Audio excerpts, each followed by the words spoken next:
प्रभास की spirit movie का plot क्या सच में लीक हो चुका है और क्या ये मूवी 2026 तक रिलीज हो भी पाएगी या नहीं? बिकॉज हमारे वांगा भाई साहब अपने प्री प्रोडक्शन स्टेज से बाहर ही नहीं निकल पा रहे हैं। और ये जो प्रशांत वर्मा के साथ प्रभास का एक न्यू मूवी रिसेंटली कैंसिल हुआ है, क्या उसी चीज का फायदा हमारे एटली भाई साहब लेना चाहते हैं, जिस मूवी को प्रोड्यूस करेंगे हम बोले फिल्म्स? यार ऐसा होगा तो अगले 4-5 सालों तक हमारे प्रभास अन्ना इधर पे ही अटक के रह जाएंगे। बिकॉज इसी हम बोले फिल्म्स के बैनर टेले लोकेश कनगड़ाज के साथ प्रभास का एक मूवी प्लान्ड है। देन सलार 2 कब से लाइन पे बना हुआ है और इधर राजा साहब और फौजी मूवी का शूटिंग तो खत्म ही होने का नाम ही नहीं ले रहा है। तो इतनी सारी मूवीज जो हमारे प्रभास अन्ना अपने टोकरी में सजा कर बैठे हुए हैं, वो इन मूवीज को एक के बाद एक शेड्यूल करके कब और कैसे रिलीज करेंगे? क्योंकि कुल मिला के अभी के लिए मुझे 7 मूवीज नजर आ रहा है जो प्रभास अगले 4-5 सालों के अंदर रिलीज करने का प्लानिंग कर रहे हैं। पर क्या ये चीज सच में पॉसिबल भी है? तो आ जाओ हम थोड़ा सा प्रभास की अपकमिंग लाइनअप के बारे में डेप्थ में जानने की कोशिश करते हैं कि हमारे प्रभास अन्ना का ये सिनेमैटिक फ्यूचर कितना क्रेजी होने वाला है। ఇక్కడ నుంచి ప్రభాస్ గారి లుక్స్ ఏ సినిమాకి ఆ సినిమాకి పడిపోతూ ఈ range He said, don't do it. If you do it, I'll do it. Sir, please. I can't even think. तो first of all current schedule के अकॉर्डिंग 2025 में ईद के आसपास, विच मींस रूमर्स के माने तो 10 अप्रैल को डायरेक्टर मारुति की एक interesting genre horror comedy movie Raja Saab release हो सकता है, जिस मूवी का काम सुनने में आया है कि अभी भी कंप्लीट ही नहीं हुआ है। ऑल्दो एक हॉरर कॉमेडी मूवी है, वो भी प्रभास अन्ना का, तो पोस्ट प्रोडक्शन में ये पिक्चर टाइम जरूर लेने वाली है। पर मिड ऑफ 2025 में राजा साहब मेरे अकॉर्डिंग रिलीज हो जाएगा 100%। देन डायरेक्टली 2026, जिस साल में ओवरऑल इंडिया इंतजार कर रहा है, प्रभास अन्ना की एक मूवी के लिए हर कोई एक्साइटेड है, including me, because Vanga x Prabhas equal to Spirit. ये जानकर कौन एक्साइटेड नहीं होगा भाई? ऊपर से कोरियन एक्टर डॉन ली का काफी स्ट्रॉन्ग रूमर्ड इंटरनेट के अंदर सर्कुलेट हो रहा है, वो भी एज एन मेन विलन। तो इस मूवी का लेवल पहले से ही काफी ऊपर है। रिसेंटली इस मूवी के प्लॉट के बारे में कुछ डिटेल्स पता चला था कि स्पिरिट मूवी के अंदर प्रभास का कैरेक्टर एक होपलेस पुलिस ऑफिसर होगा जो सिस्टम के खिलाफ जाके अपने एंटागनिस्ट को डिफेंड करने की कोशिश करेगा। और वांगा की पिक्चर है तो ए रेटेड 18+ मूवी होगा, ये कंफर्म समझ लो। ऊपर से इस मूवी से कास्टिंग रूमर्स आना चालू हो चुका है। कहा जा रहा है कि सैफ अली खान और कैटरीना, नहीं विकी कौशल इतना शरीफ इंसान नहीं है, मैं करीना की बात कर रहा है। करीना कपूर सैफ अली खान का रियल लाइफ वाइफ। मुझे पता है तुम्हारे दिमाग में क्या चल रहा है, भाभी 2।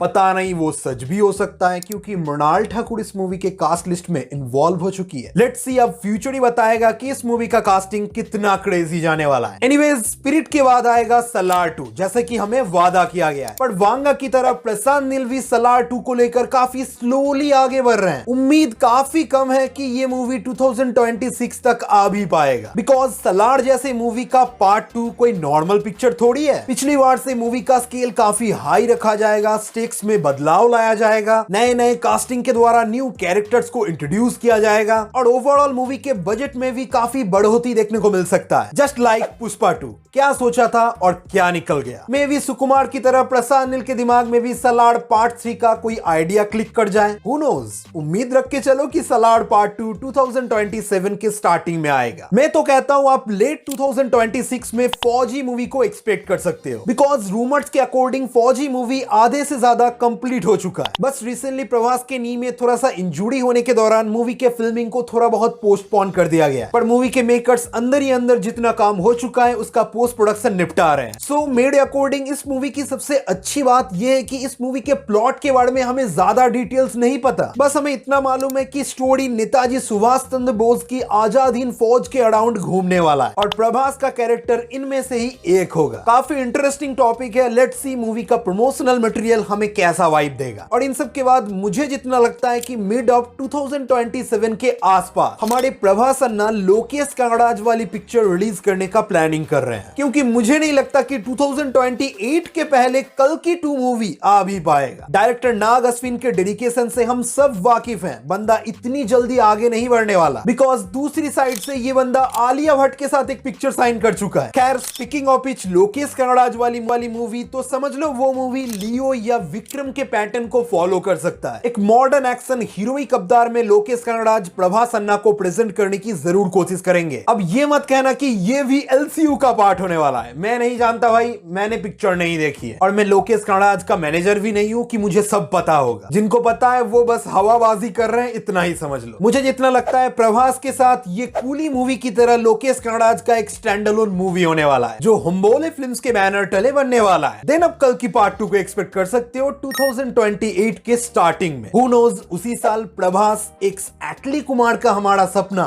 सच हो जाए। लिटरली वो मूवी प्रभास की इंटायर करियर में एक मासी कमबैक होने वाला है। जिस तरीके से मैं एटली कुमार को पहचानता हूं, बंदे को जवान जैसा कोई स्क्रिप्ट मिल गया तो प्रभास जैसे एक्टर को लेकर वो थिएटर्स ब्लास्ट करने का पोटेंशियल रखता है। ये बंदा, आपको पता नहीं है एटली के डायरेक्शन स्टाइल में कितना ज्यादा पोटेंशियल है। भाई वरुण धवन की बेबी जॉन जस्ट उसका एक रीमेक पिक्चर है जिसे वो प्रोड्यूस कर रहे हैं और उसका हाइप अब देख लो। मेरे अकॉर्डिंग अगर बांगा के बाद प्रभास को किसी दूसरे डायरेक्टर से कोलैबोरेट 100% करना चाहिए तो वो एटली है। देन रिसेंटली एक रूमर निकल कर आया था कि हमारे ऋषभ शेट्टी भाई साहब प्रभास के साथ एक पिक्चर का प्लानिंग कर रहे हैं। इवन ऋषभ शेट्टी ने खुद प्रभास के पास जाके ये स्क्रिप्ट सुनाया है और सुनने में भी आया है कि प्रभास को वो स्क्रिप्ट काफी पसंद आया है, जिस मूवी के अंदर ऋषभ शेट्टी खुद एक्ट भी करेंगे और उसे डायरेक्शन भी देंगे। लेट्स सी ये रूमर्ड भी फ्यूचर में कितना वैल्यूएबल साबित होता है। देन 2029 तक अवतार की फाइनल पार्ट के साथ हम प्रभास की बाहुबली का एक ग्रैंड कमबैक एक्सपेक्ट तो कर ही सकते हैं,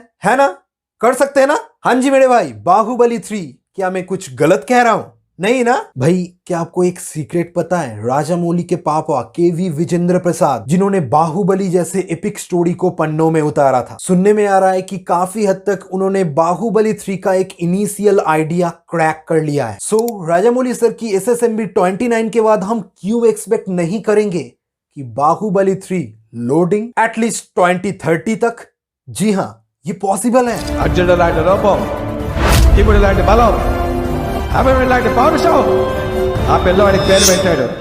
विच मीन्स अब वो दिन भी दूर नहीं है जब हमारे इंडियन मूवीज 500-600 मिलियन डॉलर का बिजनेस करेगा। हो सकता है कि हमारे इंडियन सिनेमा का बॉक्स ऑफिस फ्यूचर इससे भी ज्यादा वाइल्ड लेवल पे चला जाए और इस वाइल्ड रिकॉर्ड को एक ही मूवी क्रिएट कर सकता है। वो आपको पता है? बताओ कमेंट पे। एनीवेज, हम काफी आगे निकल गए। फ्यूचर तो किसी ने भी नहीं देखी है, पर फ्यूचर की बात हम हमेशा करते रहते हैं, बिकॉज आज करे तो कल, कल करे तो कभी नहीं। Thanks for watching. పేరు పెట్టాడు. తన పేరు చరిత్ర మర్చిపోదు. ప్రభాస్